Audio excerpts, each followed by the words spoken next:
Alright, so I'm back to that stuff. Night 5, the Masquerade wreck in New York. Oh, free night still New Year. Usually the first thing that hits me when I blink awake is this boundless black void staring at me the same way I stare into its perfect nothingness. It disappears in a bit, and all I'm left with is this nagging thought that I missed something important. And I wake up groggy. I'm wired as soon as the sun dips, like I've been faking sleep all day. Not this night though. Tonight exhaustion floods in, overwhelming me like a tsunami. I feel buried alive, suffocated under the weight of the murky water. I can spend another day in Padraig's heaven. Staying here 2 nights in the same week is really pushing it. Not that I'm counting on having the chance to, given it's in my schedule. Strangely, I'm kinda getting used to this path. It's no risk, but it's got this vibe of safety that I'm low-key desperate for. But Drake's up already and I hate to admit it, but having him around isn't as awful as I initially thought. He's just there, lost in the gritty view of the Bronx, playing with his ring like he always does when something's bugging him. I take a quick look past him at the murky starless sky, and then a memory crashes in, uninvited. It wasn't long after my embrace, like about a year ago. We had this wild gig out in Nevada. Nothing to get sentimental about, but we were road tripping into RVs, me and Reynard in the Elite, the rest of our gang tailing us, completely out of nowhere. Reynard grabs the wheel and veers us straight into the desert, leaving the others far behind. We come to stop in no time, and Reynard's already bouncing out and scaling the RV to get to the roof. When like, what the actual hell? He just pulls me up there with him. And wow, just wow, this absolute darkness, with the sky so thick with stars it could make anyone feel dizzy, I swear to God. I could keep on loving that life, drifting from state to state with my gang, my family, but everything's gone to hell because of Reynard, so why do I have to be the one paying for his shit? And why can't I even bring myself to hate him? I put my fist into the couch. Dust swirls up from the cushions, floating eerily in the dim candlelight. Let's go. They're probably waiting for us already. Let's get over with. Yeah, there's no point dragging this out and pissing them off even more. Nothing to do but get my shit together and pray that Lady Luck has my back. Still, it's hard for me to move. It's like I'm glued to the couch.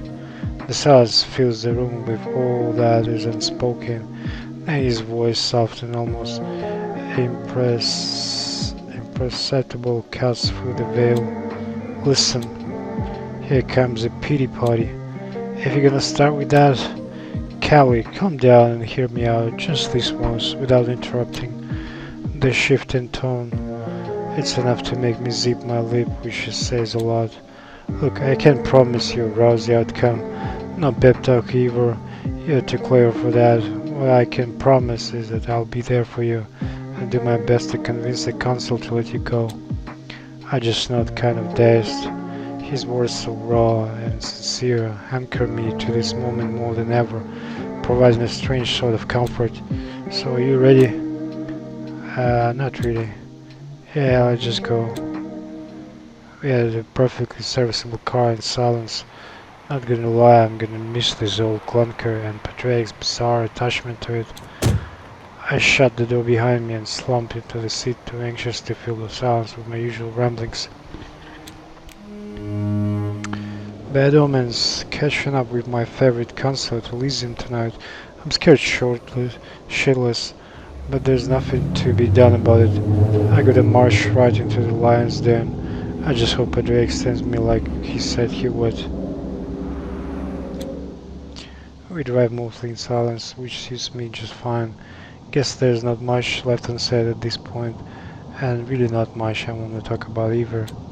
Patrick pulls up a few blocks shy of the Elysium and parks in an alleyway, shadowed by half-finished apartment buildings I was truly desolate.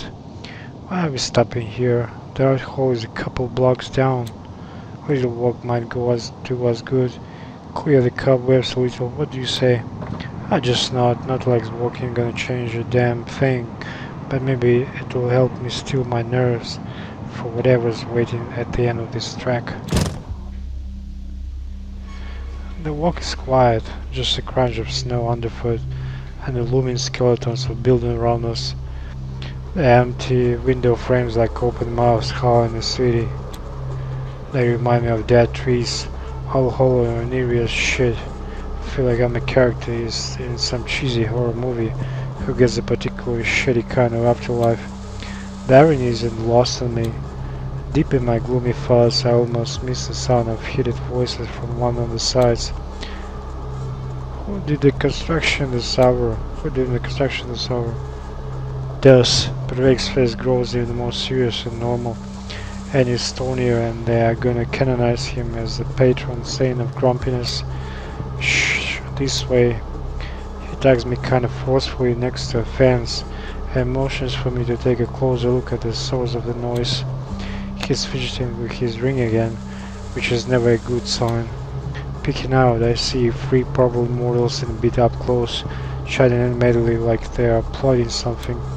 Great, a bunch of thieves or just idiots betting who can haul off a T-bar. Big deal. Let's keep moving. And around here isn't exactly helping me. I'm not sure they're just faiths, Scally. As he says that, I catch a glimpse of a handgun peeking out from one of the guy's belt. My eyes narrow, searching out more details. They're tense, ready to snap, and one dude, he's wearing what damn well looks like a Kevlar vest under his jacket. They could be undercover, maybe DEA or stakeout. I doubt they are fast either. You think? Hunters, probably a scouting party. This close to Elysium? Oh shit.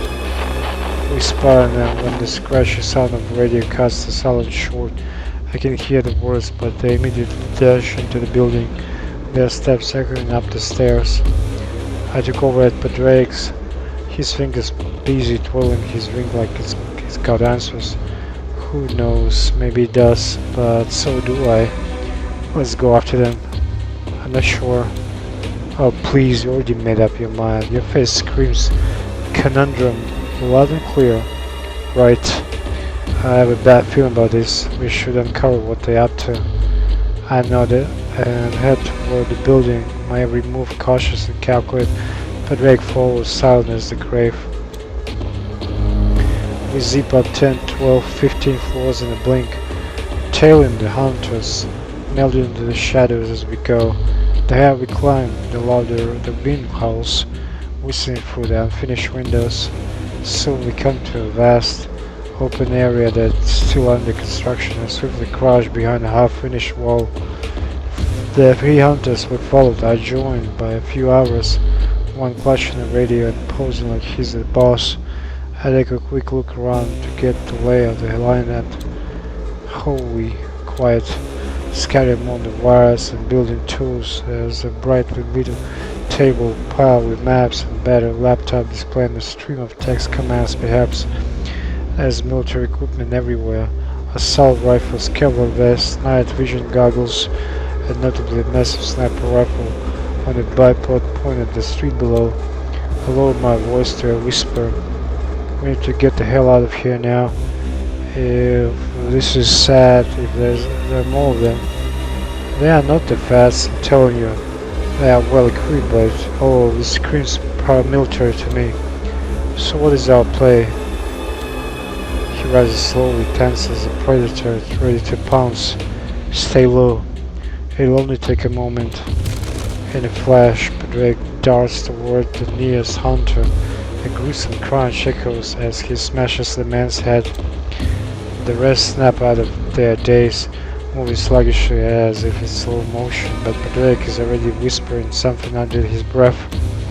I catch maybe half the words escaping his mouth, all of them mundane, direct, normal, but every single one of them makes me want to dunk my head underwater to escape their soft, incessant onslaught. I do the next best thing and just cover my ears, thinking about the best steps to be taken. Unseen passage. I let the crisp, wintry air wrap around me, enveloping my body, head to toe, making the hunter's glances slide off my like a mist cellophane. Once I'm fully hidden, I scan the room quickly to size up the situation. But it cleans the body of one of the hunters through the air, knocking two of his companions down. Score is 3-1 throw, impressive. That's 4 down, but where's the last one? The room falls silent. The threat seems under the control for the moment. Drake is on an adrenaline rush and barely notices his surroundings. I dart across the room and spot the final hunter crouched behind a pillar, taser at the ready, poised to strike. I sneak up silently and just as it jumps out of the attack, I knock her arm upwards, directing the taser towards her face. The needles fire with a sharp click, burrowing under the own skin. The electricity sending her into convulsions. She collapses, losing her grip on the weapon. I press my boot on her back and neck and hold just in case. Pedro comes over, still pumped from the fight, as I step out of the shadows. I told you to stay back. Screw that, I'm not just sitting back while you hog all the action. He smirks slightly, but there's a little joy in his face. The flicker of the laptop screen on the table catches our attention, but that's not the real prize. It's a pile of documents spread across the table, blueprints and maps aggressively annotated with a Sharpie. A closer look reveals a very detailed layout of the art hall and its immediate surroundings. Drake and I lean over the table, exchanging wary glances. Damn, they mapped out everything. They know the art hall inside out down the last screw. Seems like they have been at this for weeks. Suddenly, through a gap in the wall, I spot some movement on the roof of the building next door. I might have an overlook if on a flashlight beam slicing through the darkness. I sprint into action and grab the sniper rifle propped by the window, sweeping the gun from side to side. I peer through the scope, surveying the entire neighborhood. What do you see? Hunters, loads of them, all over the fucking shop. Several other surveillance squads are spread out around us, all focusing on Elysium, forming a tight net, effectively sealing off the arsehole perimeter. Jesus, as is completely surrounded. Every damn corner is swarming behind us. I jerk away from the scope, which clatters against the rough windowsill. What the hell do we do now? We must alert the council immediately. This is... Just then the crackle of the walkie-talkie cuts through this tension. I snatch it up, straining to hear the faint voices through the static. All units, take your position. Light burner, confirm your spot. We move on the signal. It's harvest time, brothers and sisters. Let the drive out the darkness. Over. All hands on deck. Let's teach these leeches a lesson. Over. I glisten at Drake, but he's frozen in place, completely shell-shocked. Don't just stand there, damn it, move. We both from the building. It takes me a good minute for a high-speed sprint before I realize that I'm still clutching the walkie-talkie. Not a single hunter along the way. It's like Lady Luck smiling us, or maybe specific voices who are leading us scattered around all the patrols. We reach the entrance of Elysium in no time. I'm fixated on the door, noticing the red thermal light is off. A good sign that there's no immediate danger. Suddenly I'm shoved aside. I land hard on my ass, just in time to see one of Valerie's thugs blocking the door. The hell you think you're doing? You enter my say-so. Padraig reaches down to help me up, but I'm already on my feet, driven by pure and bridled rage. Get out of my way.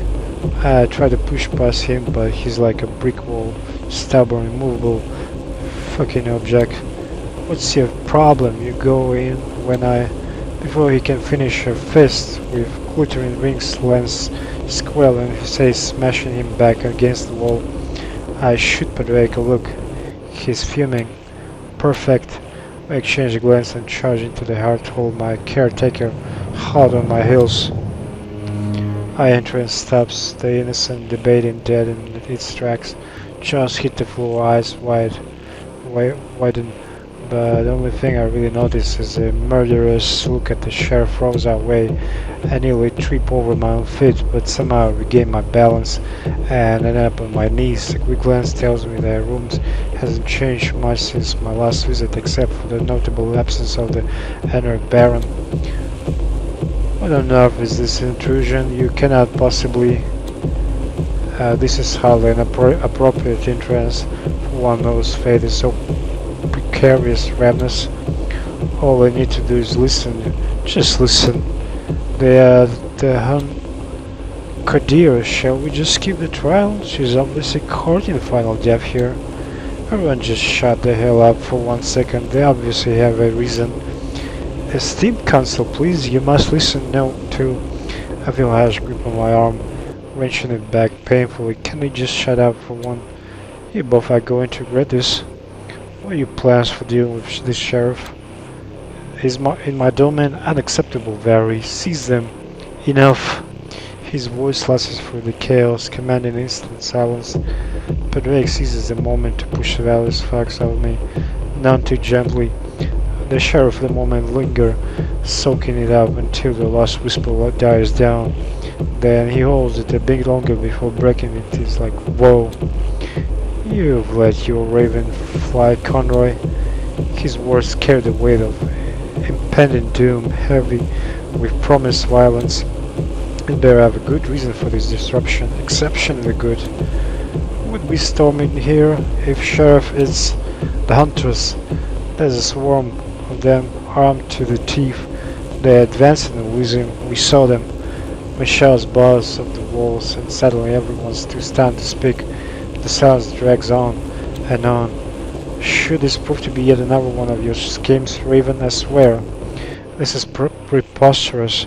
There's simply no conceivable way that you all completely out of your fucking minds. Just listen to her.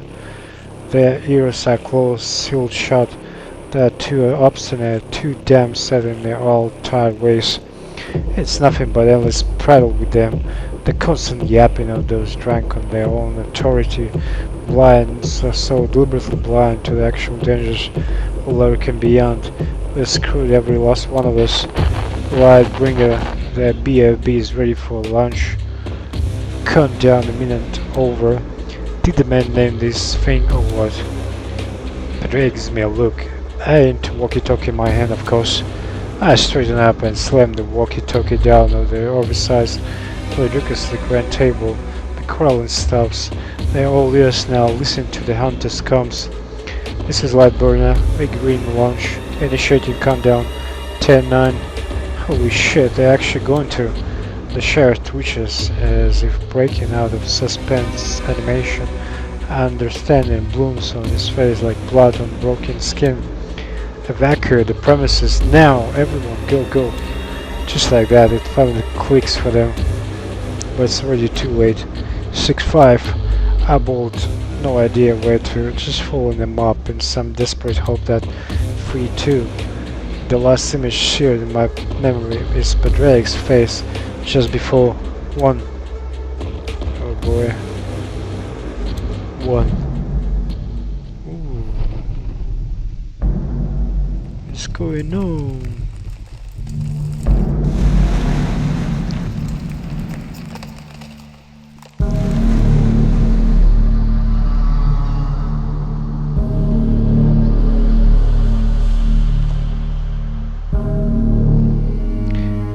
A desert rev slams dick in the sky like cosmic joke. I dance as if the horror could burn away the fringes of my expectation, expand itself, but as it's just a ghost of fire.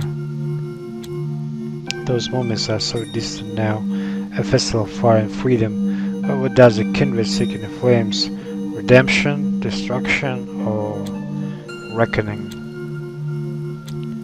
Really dark as the blood I crave yet shun. It tastes like metal, like rust, clack, clack, clack, like fire, like hunger, like Survival, that game we all play.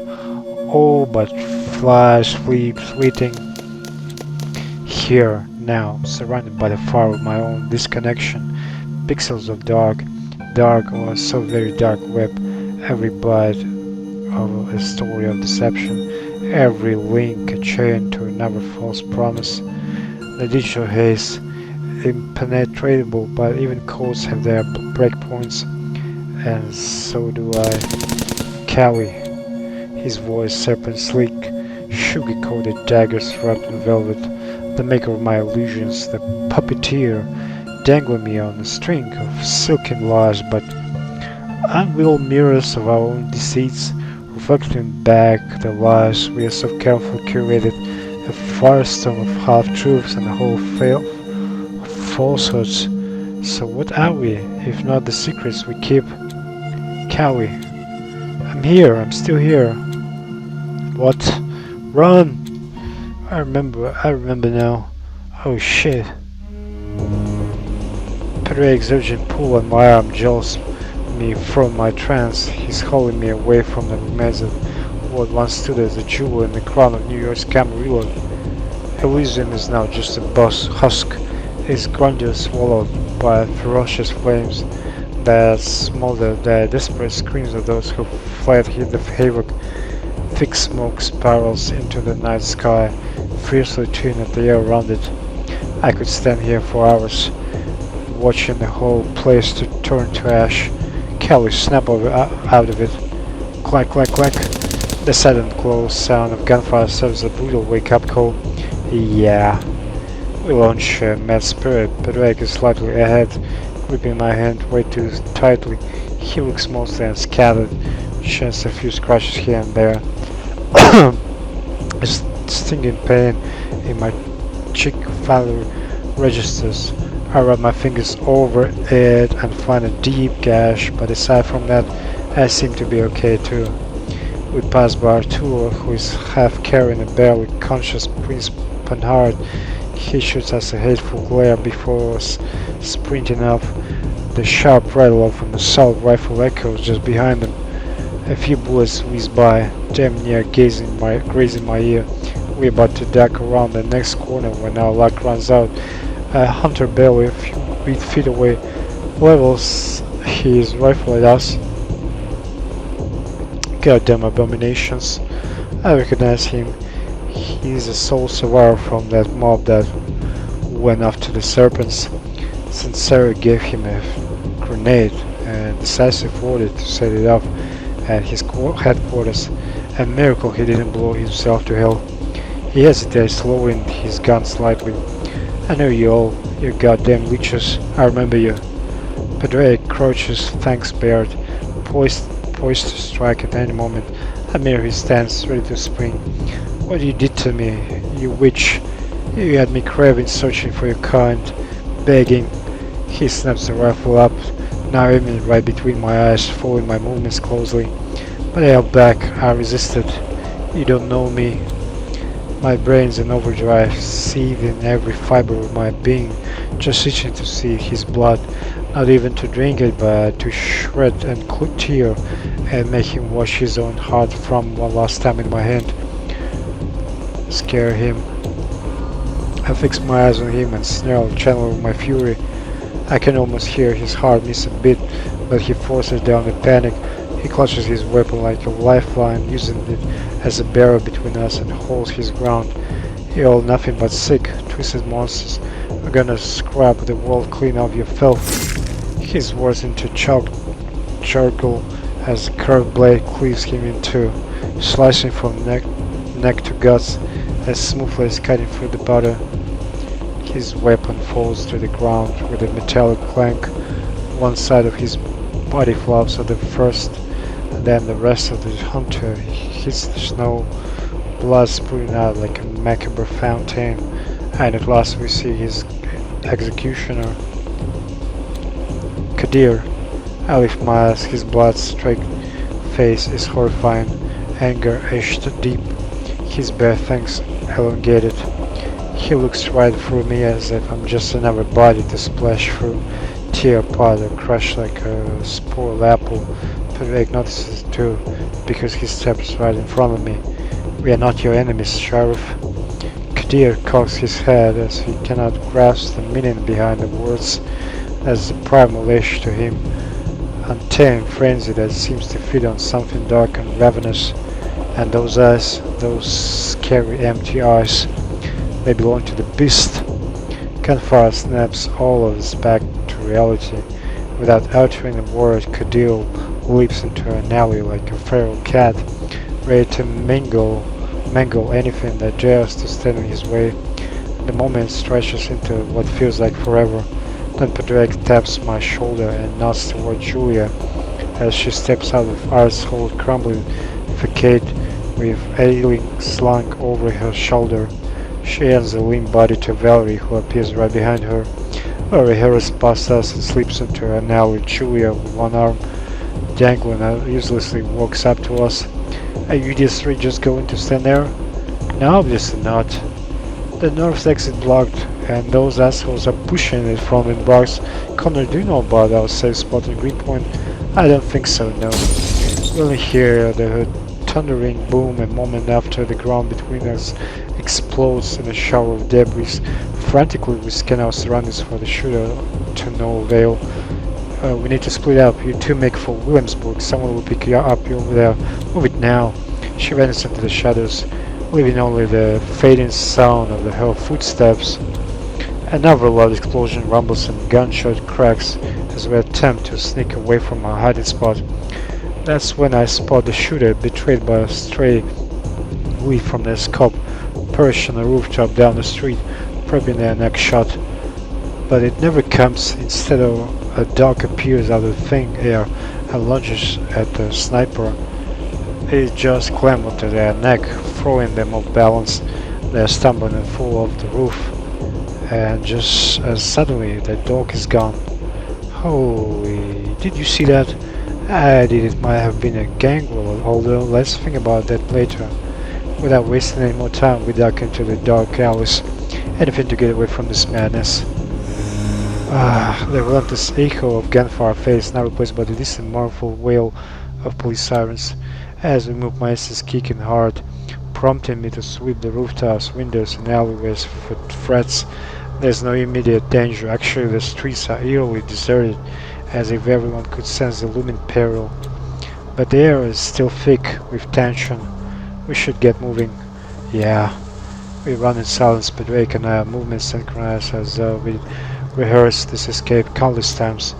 We're supposed to be the predators of the night, and now here we are, the prey, driven by the fear of being haunted.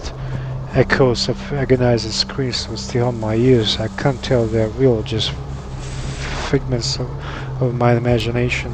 As we sprint through a seemingly safe alley, the faint smell of burning gasoline hits my nose. The smell intensifies when we round the corner, mingling with the fading glow of the fire of trash can. Then I trip, sprawling face to face into the slush. I push myself up and see that my hands are coated in a mix of melted snow, dirt and blood. I look up, eyes adjusting to the dim light.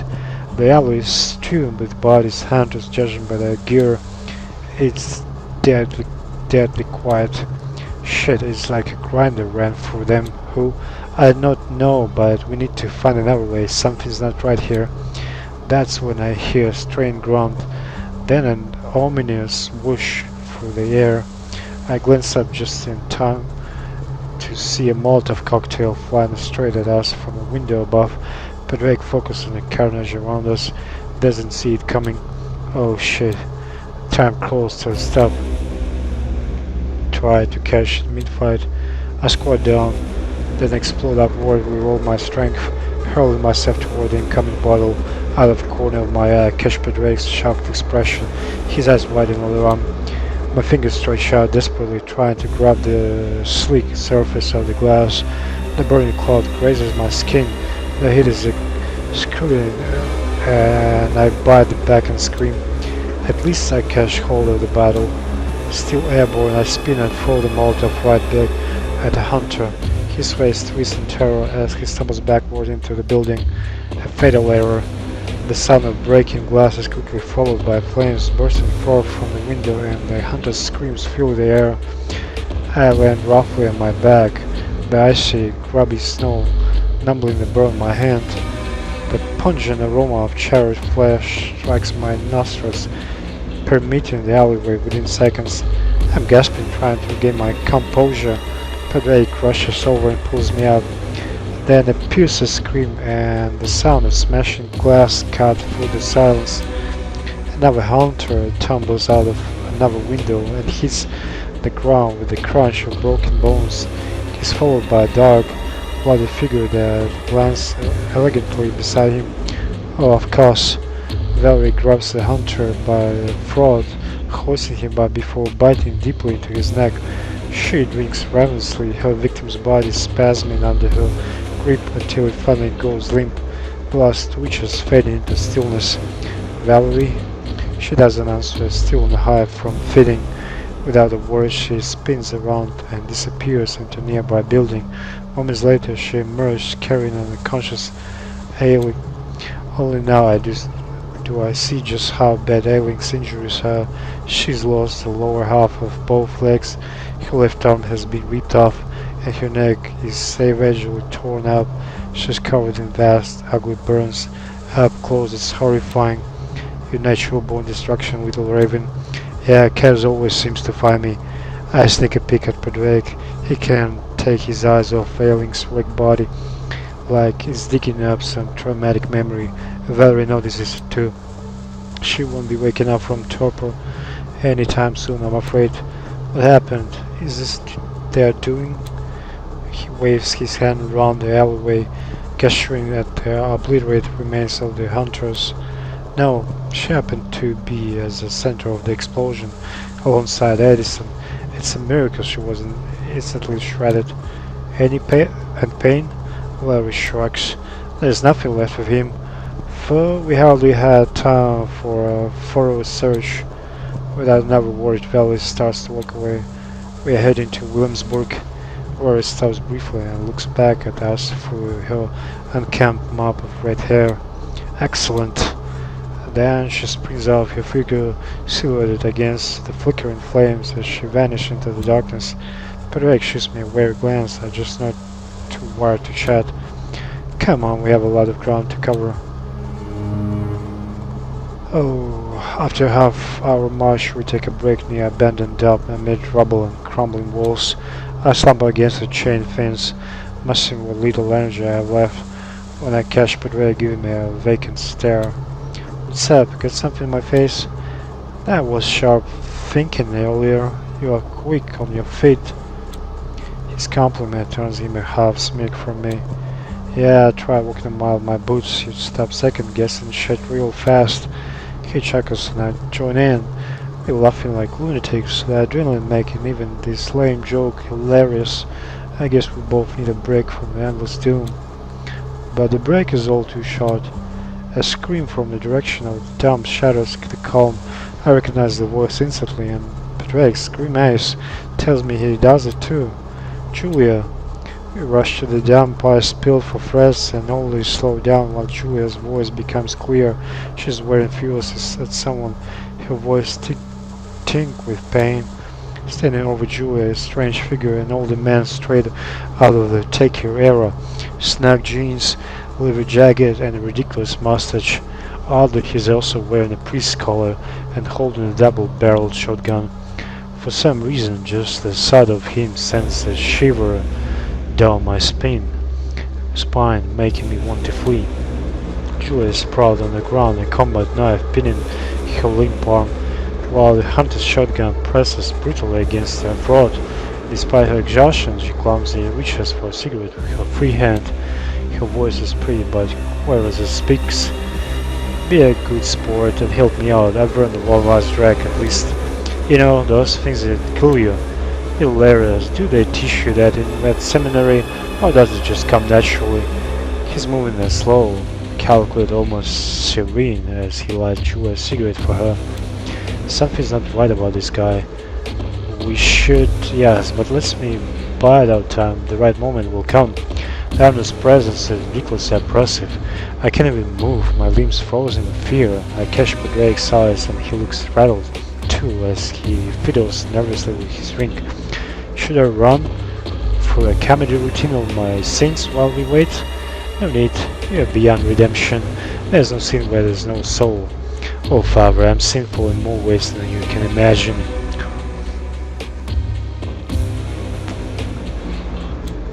Father, I left the clergy a long time ago. Now I follow a different calling, one that has truly deepened my faith, far beyond what the Holy Sacrament could achieve. Well, isn't that a relief? Chula draws deeply on a cigarette, stalling for time. The hunter watches irritation flickering across his face before he suddenly flicks the cigarette out of his hand. I pity your creature like so many others I've dealt with, but there's nothing that I can be cleansed with holy fire, and I have just the remedy. He opens up the shotgun and pulls a peculiar orange shell from his pocket. The letters DB marked clearly on the surface. Consider this an act of mercy. Save me that lecture and then just get out and on with it, will ya? The hunter stands methodically, ejects the old shells from his weapon, and prepares to load the orange one. I want to leap up to shout to stop him, but I can't. I'm paralyzed, rooted to the spot in terror. But Frederick suddenly stands, his voice cutting through the tension. You won't do it, I forbid you. The hunter stops as if struck by a lightning shotgun, only half loaded, his wild eyes looking for Drake's determined gaze. Leave her now. His voice booms, echoing with thunderous authority that even I feel compelled to obey. The hunter steps back from Julia slowly as if controlled by some unseen force. Did Drake's command actually work? Then in one fluid motion, the hunter draws a six-shooter. The cry of gunfire shatters the eerie silence. I watch in agonizing slow motion as Drake collapses. I'm unable to reach out and stop the inevitable. Time holds its breath, trapping me in this surreal nightmare, where the only truth is the pain of seeing my friends fall. Everything fades out to blur, except for that piercing ache and rage, a roar incandescent fury that defies all odds. Available points. So, presence the capability to influence emotions out to attack. Alright. Submit. After 20 minutes of pushing through the streets and heavy silence, Drake is the first to speak. So, just to clarify, the hunter was so terrified of you that he ran under a truck? I shrugged nonchalantly, adjusting my hold on Julia, just limply between us, supported by our shoulders, clearly still suffering from the ordeal with that maniac. Oh, cut the bullshit. Modesty is not a good luck on you. I don't know, okay? It just happened. I just glared at that guy and channeled all my high school angst right at him. It's not completely true, and they know it. The priest was so full of conviction, this blind, all-encompassing faith, that it was almost more than we could handle. But when Pedre got shot, something I didn't know was within me suddenly woke from its slumber. I must have looked terrifying, and honestly, I felt like a giant compared to that pony hunter. The moment I unleashed my wrath in a guttural roar, he dropped his weapon and bolted, tripping over himself. Get away from me.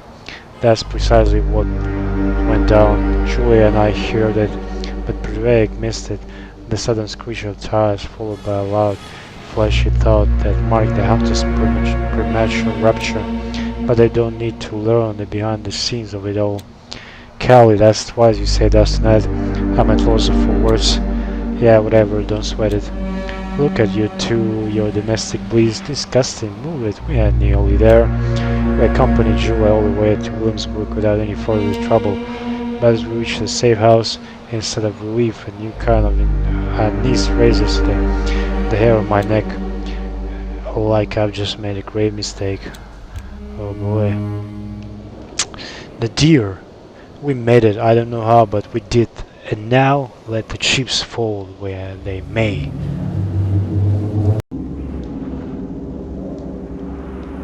Uh,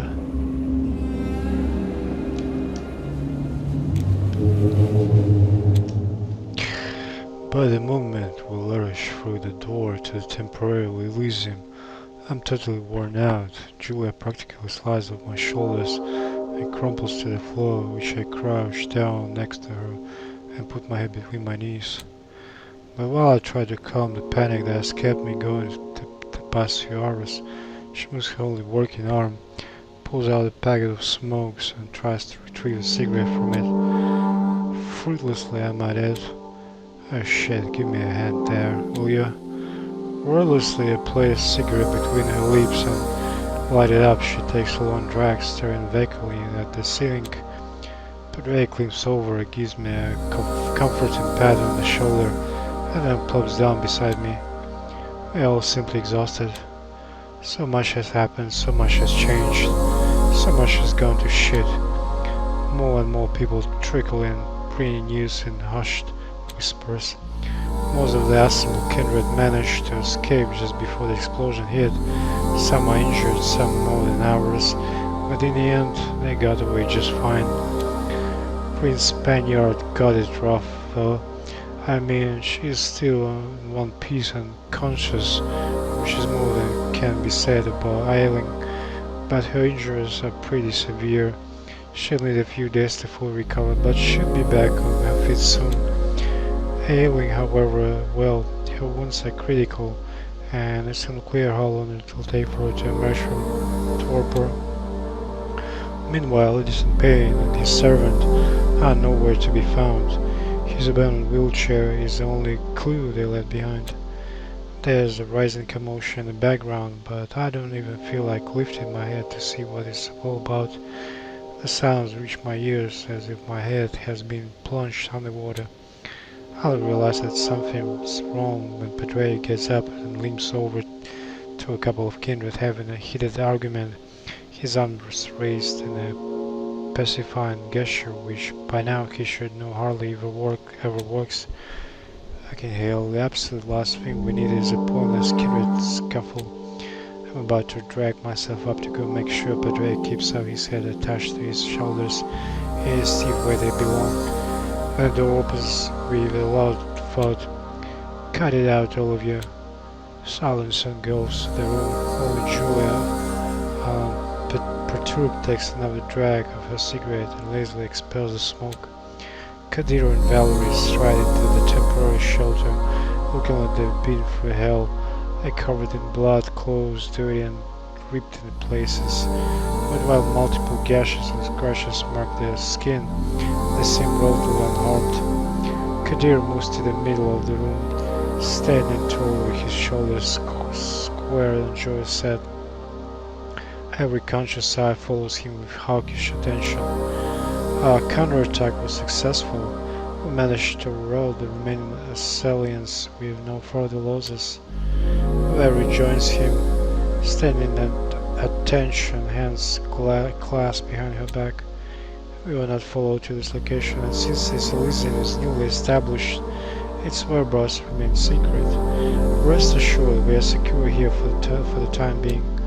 Kadir surveys the room with a stern gaze, his brow furrowed and furrowing even deeper when he sees Padraig and me.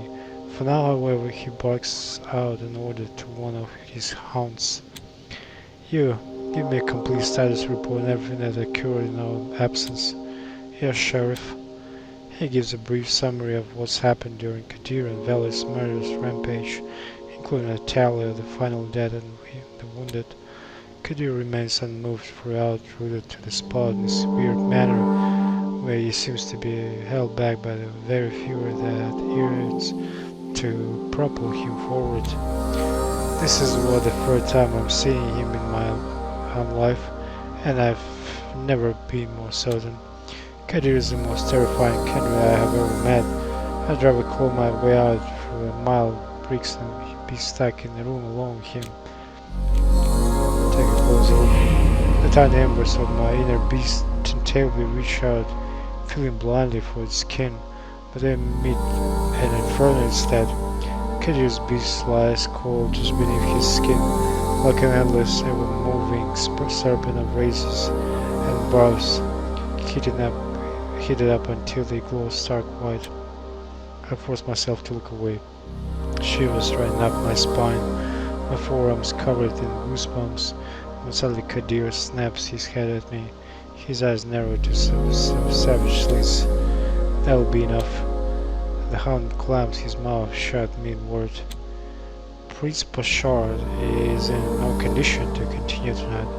We will wait the day out here and plan our next steps come nightfall. Any objections? His tone invites none, and none are raised. The Kindred starts to slowly fill out, looking for a place to bunk down. I tug at Drake's sleeve. I think that's our cue to leave. Indeed, let's. Not so fast. In a blink of an eye, he steps into the path, and even though Drake is just as tall, Kadir towers over us both, his mere shadow smothering us in its embrace. He tosses us look sharper than his blade. Your arrival before the attack seems far too miraculous for my liking. Crossing the threshold of exhaustion into extreme irritability, I bristle at his words against my bare judgment. What's that supposed to mean? We literally saved your asses. Perhaps or perhaps not. We will sort that out tomorrow night.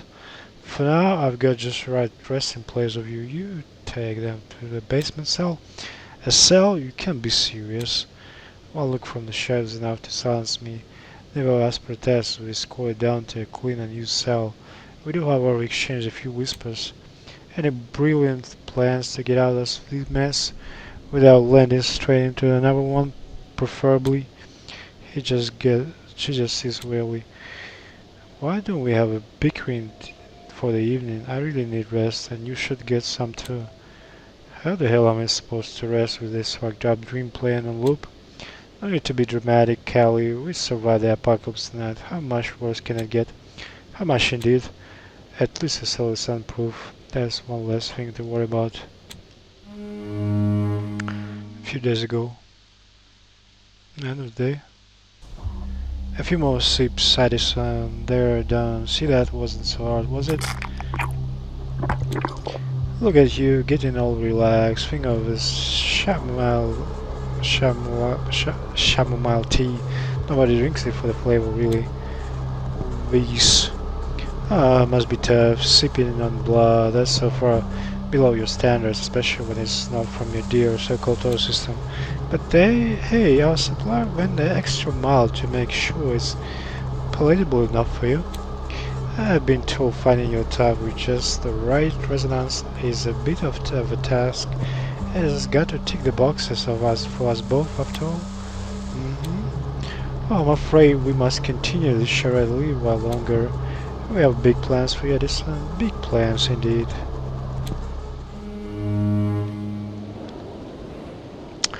Well, what was night 5? Keep in touch and take care.